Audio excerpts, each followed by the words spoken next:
Voters in most of Vermont's 246 cities and towns took part in some form of town meeting this week. In Vermont's largest city, residents appeared willing to open their wallets for local schools, better sidewalks, and downtown improvements. But they also said no to a relatively modest bump for city government.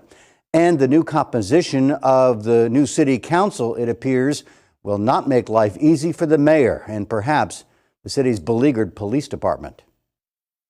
Mayor Weinberger, welcome. Good to be with you, Stuart. What a beautiful studio you guys have here. It's my first time in. It's a pleasure. Welcome. What were Burlington voters saying on Tuesday? Well, they sent a few messages, Stuart. First of all, they, and I'm very appreciative of this, grateful for this, I think it's going to be exciting, they decisively voted for major infrastructure investments in our downtown, redeveloping Main Street, and really continuing this push on changing the trajectory of the city's overall infrastructure, streets, sidewalks, public safety equipment, parks. This is something the voters endorsed back in 2016. We needed this second bond to really ensure that we stay on that new trajectory and take proper care of these incredibly important public assets. The city council races, it's always a little hard to extrapolate a big meaning from individual ward city council races. These races often turn a lot on very local issues and on individual personalities. I do think you can see a overall message from the voters of real concern about what the council has been doing with respect to public safety over the last couple of years. Councillor Jang, who supported for more than a year the more than 30% reduction in officers, may have lost his seat over it. There's a recount that is two votes, and the Alexander Stith has requested a recount. That recount's going to take place this coming Monday, and it's pretty common for there to be some shift when you do that hand recount, and that's what's going to happen on Monday, and there could be a change there.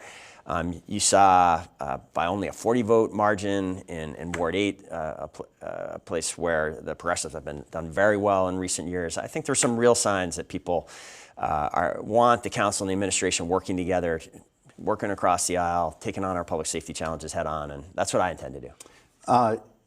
Is Acting Chief Murad staying on for the foreseeable future? Is he committed to you? Yeah, he sure is. Chief Merritt is very committed to this community. He's shown that for the last 2 years, serving in this acting role during an incredibly challenging time.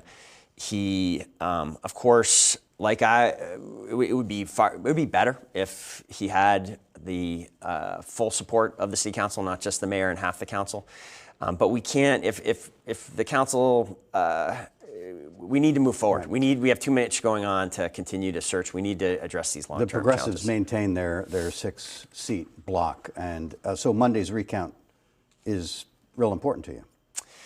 It's an important race. Yeah. For sure. Here's the thing, though, Stuart. I've been in this job 10 years now. Yes, you have. There's never been a time where there's been like a Democratic supermajority. There's a 4-month period where there were 7 Democrats. For the most, basically my entire decade, to get anything done the way our system works, I've had to reach across the aisle, collaborate, compromise, find ways of things moving forward. Admittedly, it's been harder on public safety the last couple of years. I'm hoping with the results of Tuesday night that there is a new willingness to meet the administration there and to collaborate and get things done.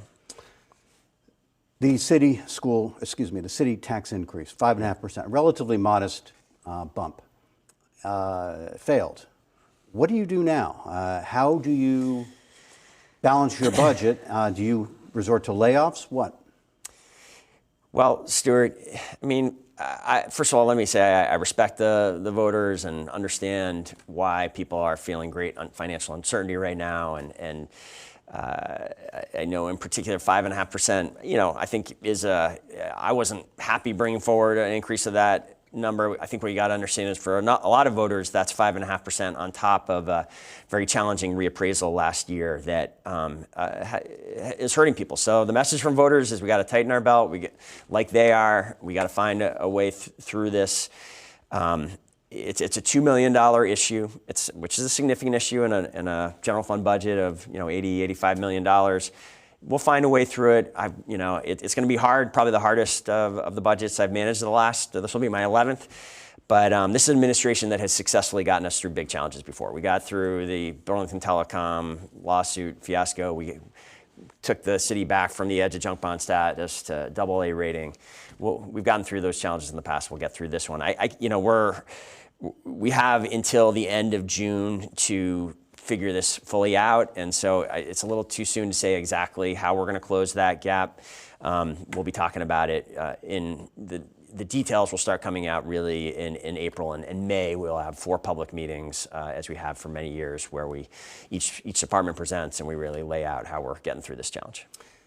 Burlington voters approved the 2 largest bonds in the state this week at town meeting. I think you touched on one, an infrastructure bond that will provide new fire equipment, improve some sidewalks, but the other one really I think will be of interest not just to Burlingtonians but to visitors in Burlington, this overhaul of Main Street. Yeah, Stuart, this is a big deal. This is a complete rebuilding of Main Street from Memorial Auditorium all the way down to the train station. This is, I think, in the kind of years, decades to come, we're going to think of this as something like our generation's version of overhauling Church Street. It's going to be a completely transformed Main Street that has far more room dedicated to outdoor eating, wide sidewalks, a healthy tree buffer so we can, if people have seen those old pictures of the elms on Main Street, we're going to get beautiful trees on Main Street once again. We're going to have rain gardens that both are beautifully landscaped, really create a wonderful sense of place, and protect Lake Champlain from stormwater runoff. It's possible to do all this because we have a very wide right-of-way on Main Street, and we don't use it very well on a number of the blocks right now. I think we've been talking about this for a number of years. It's somewhat like the overhaul of St. Paul Street that we did a couple years ago that has been very well received by businesses there. We're going to work hard to keep the construction disruptions minimized. They won't start until late 2023. We got some work to do before we can stick a shovel in the ground. But long term, this is going to be a great thing for downtown Burlington. During the period of when we might actually see City Place rise from the ashes as well. Well, let's hope. City Place is a big year for City Place and the developers. They really need to deliver this year. We have cleared away. They have all their permits. They have almost all of the legal challenges I've worked to clear away. And 2022 really needs to be the year they start construction. Or because of the settlement that we secured with them last year after their failure to continuously construct the project. If they are not in construction this year, at the end of the year, we will send them a notice to proceed where they have to go build the city streets at the developer's dime.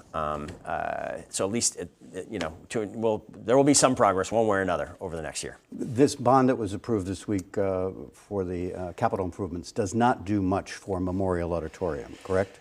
That is correct. Yeah. That was the big change from the December bond that voters narrowly, we didn't quite get to that 2/3 supermajority. I think the voters, I totally understand, and they're right about that. And you look at that with the other news this week about the big bill that is coming to rebuild a new high school for the city. Voters really didn't want us essentially taking on that discretionary project of Memorial Auditorium while we had that big question mark about the high school looming out there.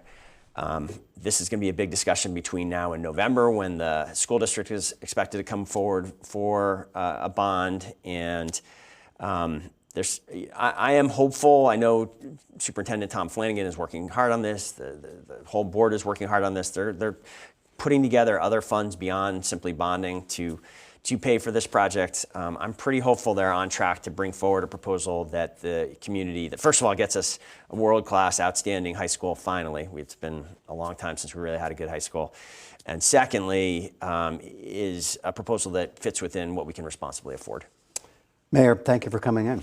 Stuart, it's always a pleasure. Great to see you.